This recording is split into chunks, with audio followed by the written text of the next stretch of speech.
अगर हम एक पल के लिए कल्पना करें कि आज दुनिया के सभी जीव, चाहे वो पौधे हों, जानवर हों या इंसान, अचानक ये तय कर लें कि वे अब और प्रजनन नहीं करेंगे, तो क्या होगा? मुझे लगता है कल सुबह तो कोई खास बदलाव नहीं आएगा। बिल्कुल, कल सुबह कोई नहीं मरेगा, सब अपना सामान्य जीवन जिएंगे। लेकिन 100 या 200 साल बाद क्या होगा? पूरी की पूरी प्रजातियां हमेशा के लिए इस धरती से बिना किसी शोर के गायब हो जाएंगी। हाँ, और यहीं से हमारी आज की इस गहराई से चर्चा की नींव पड़ती है, क्योंकि ये बहुत ही दिलचस्प विषय है। सही बात है। आज हमारा मिशन इसी विषय को खंगालना है कि जीव प्रजनन कैसे करते हैं। हमने कई शैक्षिक ट्रांसक्रिप्ट्स और विज्ञान के नोट्स का विश्लेषण किया है, और सबसे बड़ा सवाल जो मेरे दिमाग में आ रहा था वो ये कि इसमें इतनी ऊर्जा क्यों खर्च होती है? हाँ, मतलब अगर तार्किक रूप से सोचें तो किसी भी जीव को जिंदा रहने के लिए लगातार सांस लेना जरूरी है, खाना चाहिए। अगर ये सब रुका तो जीव तुरंत खत्म। तो लेकिन प्रजनन के बिना भी कोई जीव एक बहुत लंबी और स्वस्थ जिंदगी जी सकता है। तो फिर प्रकृति ने इस एक काम के लिए इतना बड़ा सिस्टम क्यों बनाया? तो मैं यही समझा रही थी कि ये किसी एक व्यक्ति विशेष को बचाने के बारे में है ही नहीं। ये असल में उस प्रजाति को बचाने के बारे में है। अच्छा, मतलब पूरा फोकस प्रजाति के अस्तित्व पर है। बिल्कुल, यह सुनिश्चित करना कि जीवन का जो ब्लूप्रिंट है वो आगे बढ़ता रहे। लेकिन यहाँ एक चुनौती है। अगर प्रजाति को बचाना है तो नया जीव अपने माता पिता जैसा ही होना चाहिए ना? हाँ, मतलब हाथी का बच्चा हाथी ही होना चाहिए, डायनासोर नहीं। सही कहा। और इस पूरी प्रक्रिया का रहस्य हमारी कोशिकाओं के अंदर छिपे डीएनए में होता है। जब कोशिकाएं विभाजित होती हैं तो वे जटिल रासायनिक प्रक्रियाओं के जरिए अपने डीएनए की एक प्रतिलिपि बनाती हैं, यानी एक कॉपी। एक मिनट। तो क्या डीएनए कॉपी करने की इस प्रक्रिया को हम किसी दफ्तर की पुरानी फोटोकॉपी मशीन की तरह समझ सकते हैं? पुरानी मशीन कैसे? मतलब जहां हम एक मूल दस्तावेज की कॉपी निकालते हैं, फिर उस कॉपी की एक और कॉपी निकालते हैं, और हर बार कुछ न कुछ हल्का सा बदलाव या धुंधलापन आ ही जाता है। कोई भी कॉपी 100% वैसी नहीं होती। अरे वाह, ये सच में बहुत सटीक तुलना है। डीएनए की कॉपी बनते समय हमेशा कुछ न कुछ रासायनिक बदलाव आते हैं, और विज्ञान में इन बदलावों को भिन्नता या वेरिएशन कहते हैं। लेकिन आमतौर पर तो डिजाइन में बदलाव आना एक गड़बड़ी मानी जाती है ना? हाँ, हमें ऐसा लग सकता है, लेकिन प्रकृति के डिजाइन में ये भिन्नता बहुत जरूरी है। ये प्रजातियों के विकास और उनके बचे रहने का सबसे बड़ा सुरक्षा चक्र है। अच्छा, वो कैसे? मान लीजिए पर्यावरण का तापमान अचानक बदल जाए या कोई नई बीमारी आ जाए, तो ये छोटी छोटी भिन्नताएं ही तय करेंगी कि प्रजाति का कोई हिस्सा उस बदलाव को सहकर जिंदा बच पाएगा या नहीं। ओह, समझ गया। यानी अगर सब बिल्कुल एक जैसे हुए तो एक ही बीमारी से सब के सब खत्म हो जाएंगे। बिल्कुल। अब अगर हम प्रजनन के सबसे सरल तरीकों की बात करें तो विज्ञान हमें अलैंगिक प्रजनन के बारे में बताता है, मतलब जहां केवल एक ही जीव भाग लेता है। हाँ, हमारे नोट्स में अमीबा का उदाहरण था। वो बस बीच से 2 हिस्सों में बढ़ जाता है। हाँ, जिसे द्विखंडन कहते हैं। क्योंकि अमीबा का शरीर बहुत ही सरल होता है, वो किसी भी दिशा से विभाजित हो सकता है। लेकिन यहाँ एक बहुत दिलचस्प चीज मैंने पढ़ी थी। लीशमैनिया नाम का एक परजीवी होता है जो कालाजार नाम की बीमारी फैलाता है। हाँ, लीशमीनिया। वो भी एक कोशिकीय है, लेकिन वो अमीबा की तरह किसी भी दिशा में नहीं बढ़ सकता। ऐसा क्यों? क्योंकि लीशमीनिया का डिजाइन थोड़ा जटिल होता है। उसके एक सिरे पर चाबुक या कोड़े जैसी एक संरचना होती है। अच्छा, एक पूंछ जैसी। हाँ, तो चूंकि उसके शरीर का एक निश्चित ऊपरी और निचला हिस्सा है, इसलिए वो केवल एक विशेष दिशा से ही बंटेगा, लंबवत दिशा से। यानी अगर वो आड़ा कटेगा तो नई कोशिकाओं को सारे जरूरी हिस्से नहीं मिल पाएंगे। एकदम सही। और ये तो तब है जब हालात अनुकूल हों। लेकिन प्लाज्मोडियम जैसे मलेरिया के परजीवी तो और भी चतुर होते हैं। वो क्या करते हैं? जब हालात खराब होते हैं तो वे बहुविखंडन करते हैं। मतलब वे अपने चारों ओर एक बहुत कठोर सुरक्षा कवच बना लेते हैं, जिसे सिस्ट कहते हैं। अरे, एक तरह का बंकर बना लेते हैं। हाँ, बिल्कुल, एक बायोलॉजिकल बंकर। और उस कवच के अंदर ही वे विभाजित होकर कई सारे छोटे छोटे जीव बना लेते हैं। जब बाहर का मौसम ठीक होता है तो कवच टूटता है और हजारों नए जीव एक साथ बाहर आ जाते हैं। ये तो सच में शानदार रणनीति है। लेकिन मेरे दिमाग में एक और सवाल आ रहा था। बताइए। कुछ जीव ऐसे होते हैं जैसे प्लेनेरिया या हाइड्रा, अगर किसी एक्सीडेंट में इनका शरीर कट जाए तो हर एक टुकड़ा एक नया जीव बन जाता है। इसे पुनरुद्भवन कहते हैं ना? हाँ, रीजनरेशन। तो क्या ये सच में प्रजनन का तरीका है या फिर सिर्फ मौत से बचने का कोई बायोलॉजिकल सुपर पावर है? ये बड़ा ही दिलचस्प सवाल है, और तकनीकी रूप से देखा जाए तो पुनरुद्भवन कोई प्रजनन प्रक्रिया नहीं है। नहीं है? नहीं, क्योंकि कोई भी जीव प्रजनन करने के लिए इस बात का इंतजार थोड़ी करेगा कि कोई आकर उसके टुकड़े करे। ये एक्सीडेंटल है। इसमें कटने के बाद कोशिकाएं अपना रूप बदलकर गायब अंगों का निर्माण कर लेती हैं। तो फिर इंसानों में ऐसा क्यों नहीं होता? मतलब अगर उंगली कट जाए तो वहां से नया इंसान क्यों नहीं उगाता? क्योंकि हमारा शरीर किसी बहुमंजिला इमारत की तरह बेहद जटिल है। हमारे पास बहुत ही विशिष्ट अंग है, हृदय है, किडनी है, मस्तिष्क है। हाँ, प्लेनेरिया इतना जटिल नहीं होता। बिल्कुल। हमारी कोशिकाओं में रूप बदलकर हृदय बनाने की वो आजादी नहीं है। तो अलैंगिक प्रजनन सरल जीवों के लिए तो ठीक है, लेकिन जटिल जीवों को अपनी डीएनए में बहुत अधिक भिन्नता चाहिए होती है। और शायद इसीलिए लैंगिक प्रजनन यानी सेक्सुअल रिप्रोडक्शन विकसित हुआ। सही कहा। इसमें दो अलग अलग जीवों का डीएनए आपस में मिलता है। अगर अलैंगिक प्रजनन क्लोनिंग है तो लैंगिक प्रजनन दो अलग अलग ब्लूप्रिंट्स को मिलाकर एक नया मास्टरपीस बनाने जैसा है। अरे वाह, क्या बात कही है।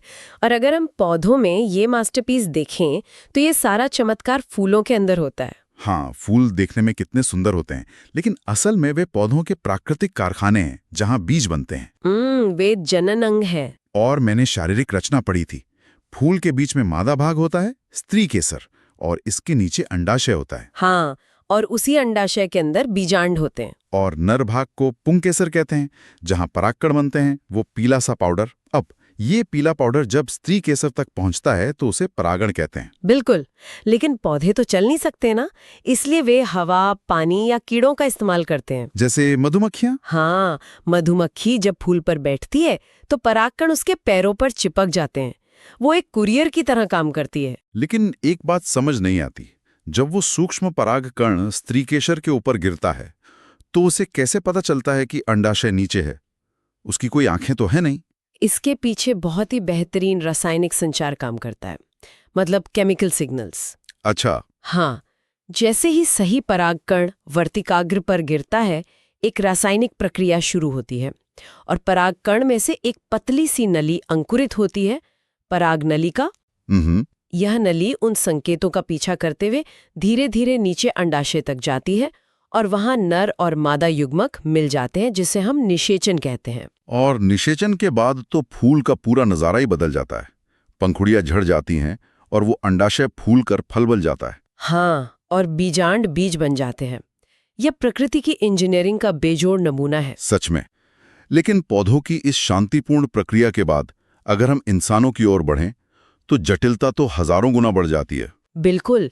मनुष्यों में सब कुछ हार्मोन्स और एक बहुत ही स्ट्रिक्ट टाइमलाइन पर निर्भर करता है। जैसे वो यौवनारंभ वाला स्विच, प्यूबर्टी। हाँ, बचपन में शरीर का सारा ध्यान सिर्फ लंबाई और वजन बढ़ाने पर होता है, लेकिन फिर प्यूबर्टी आती है और शरीर के संसाधन जनन ऊतकों को परिपक्व करने की ओर मुड़ जाते हैं। दाढ़ी आना, आवाज भारी होना या लड़कियों में मासिक धर्म शुरू होना। बिल्कुल, ये संकेत है कि शरीर नए जीवन के लिए खुद को तैयार कर रहा है।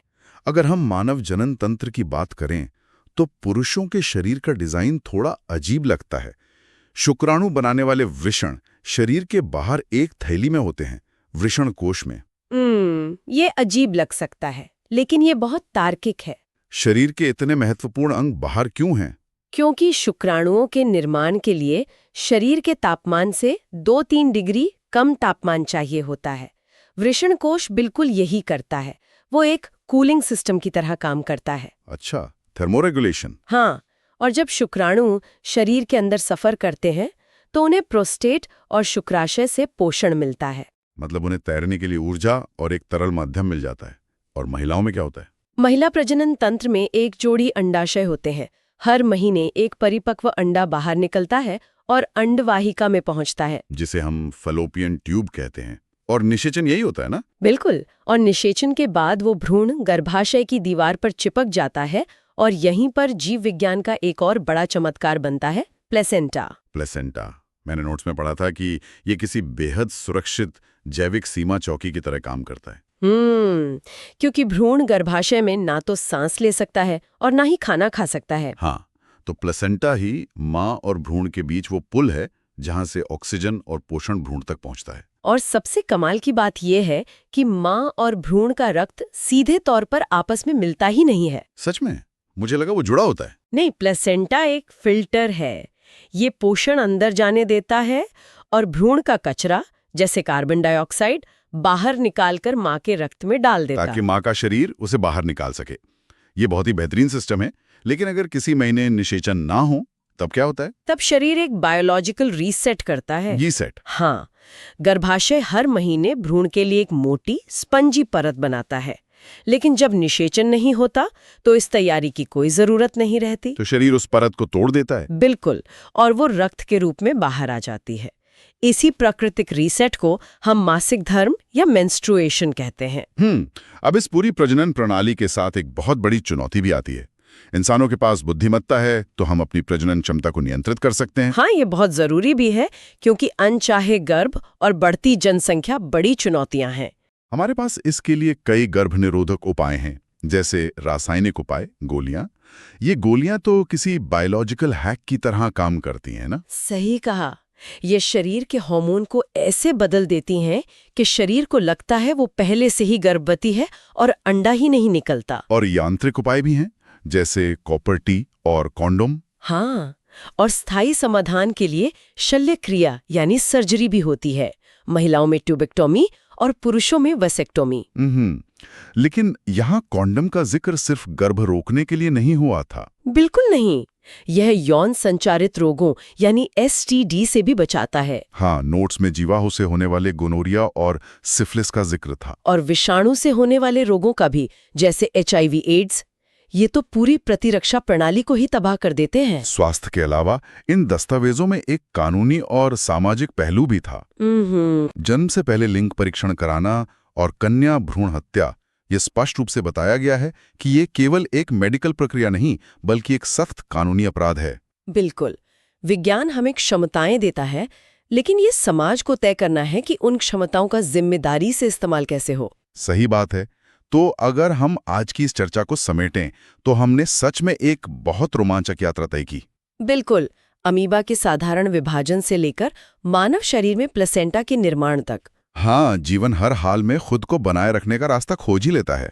और इन सब में प्राकृतिक भिन्नताओं की भूमिका सबसे बड़ी रही है। बिल्कुल, और इसी भिन्नता के विचार पर मैं हमारे श्रोताओं के लिए एक बहुत गहरा सवाल छोड़ना चाहता हूँ। अच्छा, क्या सवाल है? हमने आज देखा कि लैंगिक प्रजनन विकसित ही इसलिए हुआ ताकि DNA में भिन्नताएं आएं और जीव बदलते पर्यावरण में जिंदा रह सकें।